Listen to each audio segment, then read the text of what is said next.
Каков е патот на Македонија до светското фудбалско првенство во 2026 година? Никогаш не било полесно. Никогаш. Прво, никогаш сме немале поголеми шанси во едни квалификации. Прв пат бевме во трет шешир при жребката. И прв пат имаме само две селекции со повисок рейтинг од нашиот. Белгија и Велс. Доволно е да бидеме пред една од овие две селекции за да играме бараш. Што е интересно тука? Македонија веќе еднаш беше во иста квалификацијска група со двете селекции, со Белгија и Велс. Но немаме баш убави спомени од тој квалификацијски циклус за светското првенство во 2014 година. Завршивме последни во групата со само 7 бода. Но ако ништо друго, го тепавме Велс 2-1 дома. На гости беше 1-0. Со Белгија изгубивме два пати. Дома 0-2, на гости 1-0. Имаме со Белгија само еден добар резултат. Ама тоа беше во 1994. 1-1 на гости. Другите две селекции во групата треба да ги тепаме.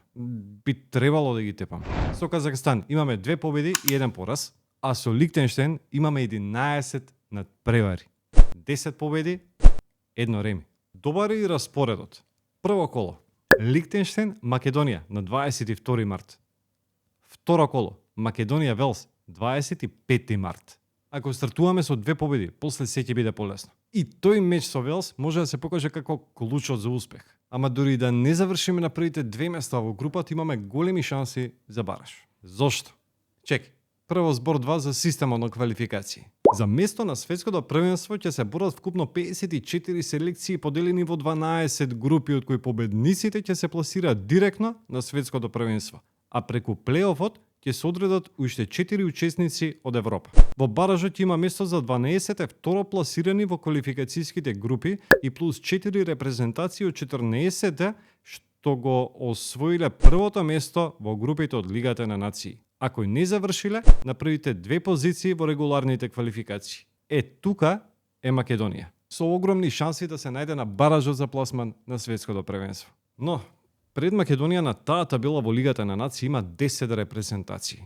Така, за место во баражот на Македонија ќе треба барем 7 од овие 10 селекции да завршат на првите две позиции во својата квалификацијска група. Шпанија, Германија, Португалија, Франција, Англија, Норвешка, Велс, Чешка, Романија и Шведска. Сега, ако ги погледнеме имињава на репрезентациите, сосема е јасно дека 7 од овие селекции и тоа како имаат огромни шанси да завршат на една од првите две позиции во своите квалификацијски групи. Во тој случај, Македонија ќе биде една од 4 селекции кои преку Лигата на нации ќе обезбедат пласман во баражот. Се утепав во зборење. Квалификациите стартуваат во март, а до тогаш нашиве нека моја мислат како да завршат на едно од првите две места во групата. Па ако не ја бидне работа, после тоа ќе моја мислиме за калкулации. Ај чао!